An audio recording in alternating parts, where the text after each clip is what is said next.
Granitga salafan qilib berishdi. Bu nimaga aytsalar, do'stlar, chang yoki mana shunaqa loy yoqsa, bitta salafanni yirtasizlar, shu bilan top-toza bo'lib qoladi. Endi buni qaranglar do'stlar. Bu nerjavikamizga oddiy hech nima qilishmadi, salafani ham yo'q ekan.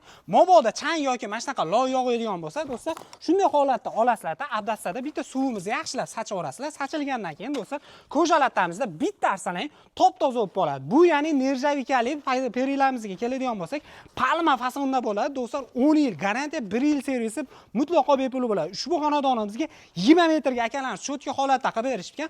Odam ko'tarmaydi deganlar uchun mana do'stlar, men o'zim 85 kiloman, sakrasangiz ham hech nima bo'lmaydi. Temir berilardan farqi do'stlar, zaynamaydi, chirimaydi, hech nima bo'lmaydi.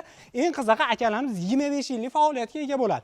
1 metrini narxiga keladigan bo'lsak, xuddi shunaqa fasonda, ya'ni palma fasonda qilib bersangiz 423 ming so'm bo'ladi.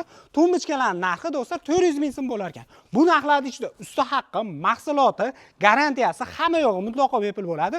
Ushbu ishlarni, ya'ni Metalmar jamoasini Marg'ilondagi filiali qilib bergan bo'ladi. O'zbekiston bo'ylab dastlabki ustanovka bor. Albatta kelishilgan holatda kimgadir qiziq bo'lsa, zakaz berish uchun akalarimiz nomerlarini pastga qoldirdik.